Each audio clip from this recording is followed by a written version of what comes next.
Hello everybody, this is Johns Hopkins with Baltimore Heritage, and we're back with another of our 5-Minute Histories videos. And today I'm on the corner of Pennsylvania and North Avenues, and we're going to talk about the Pratt Library branch here.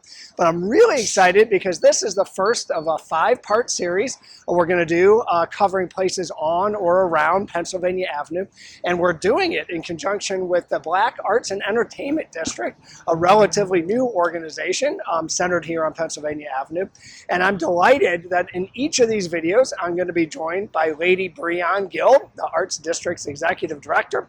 I'm going to say a few words about the history of the place we're talking about, and Lady Brion is going to talk about what they're doing and what's going on Pennsylvania Avenue today. Before jumping into the Pratt Library branch, I want to say a quick thank you to PNC and the Maryland Historical Trust. Their support has made this series possible.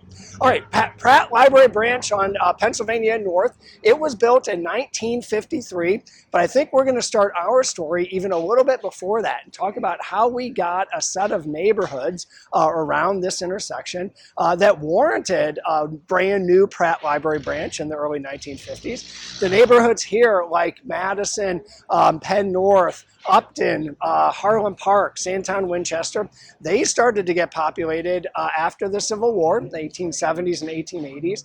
And at first, they were largely white families moving in, although the neighborhoods always were mixed race. Black families lived on places like Edding Street and Shields Place and Vincent Alley.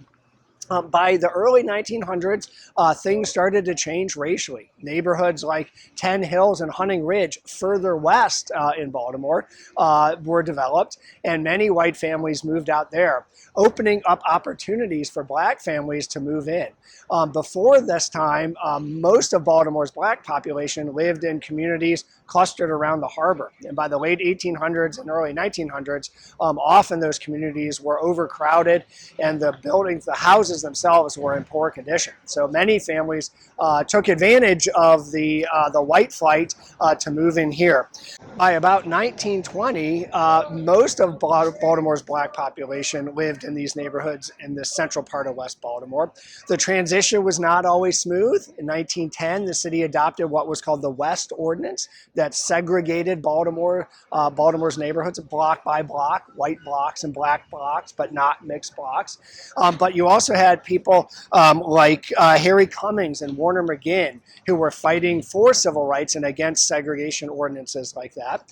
But let's get to the library. In 1940, after World War II, the city library folks decided they wanted to build 3 new branches, and they chose 3 neighborhoods: Pimlico, Edmondson Village, and then here at Pennsylvania and North. The state funded half of the $3 million cost, but materials, this was 1947, but materials were hard to find in the aftermath of World War II, and it took some time. But in 1952, the Pimlico branch opened, soon followed by the Edmondson Village branch, and then in 1953, the branch here.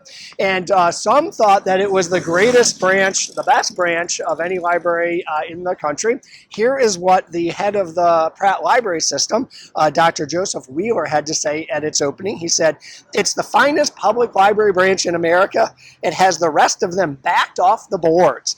What did it have to back them off the boards? Well, it had air conditioning. It had a 200-person auditorium. It had a 2-story lobby and 2 stories of books, complete with a special book mover that moved the books up and down between floors. And it had 30,000 volumes. It had more reference volumes than any other library branch in the system. Its architects were Thomas Smith and Graham Veal. They were modernists, as you can see by the building behind me. Some other buildings they did that are noteworthy: Schaffer Hall at Hopkins University, Hampton Elementary School, Walbrook Senior High School, and they just happened to also do the new branches at Pimlico and Edmondson Village as well. The branch here, I'm going to wrap up. The branch here has made a point to serve the communities that it's part of since its very opening. Some notable things after Martin Luther King's assassination. It stocked up on Black history and culture books. In the 1960s, it did what it called Evenings with Langston Hughes to engage the neighborhood youth. In the 1970s, it sponsored a number of series talks on civil rights at that time. And most recently, and one that I can attest to, on the day after the uprising following the death of Freddie Gray, the unrest, the very day after that, here on Pennsylvania North, this branch opened up as usual, as maybe the first civic organization to do so. All right, I'm going to say thanks so much and turn it over to Lady Brion Gilp to talk about what's going on Pennsylvania Avenue today. All right, Lady Brion, we are all yours. Thanks, Johns. My name is Lady Brion. I have the esteemed pleasure as serving as the founder and executive director of the Pennsylvania Avenue Black Arts and Entertainment District, which we call the Black Arts District for short. For those of you that don't know anything about the Black Arts District, we were designated by the state in 2019 as Baltimore's 4th Arts and Entertainment District. Our district runs along the Pennsylvania Avenue corridor from Fulton all the way down till Dauphin and a few blocks respectively east and west. So it's about a 149-acre stretch in West Baltimore. Our work is really about empowering Black creatives, and we do that in a number of ways. Our mission statement specifically is through an anti-displacement framework. We empower Black creatives and continue the revitalization efforts in West Baltimore using art, culture, and entertainment.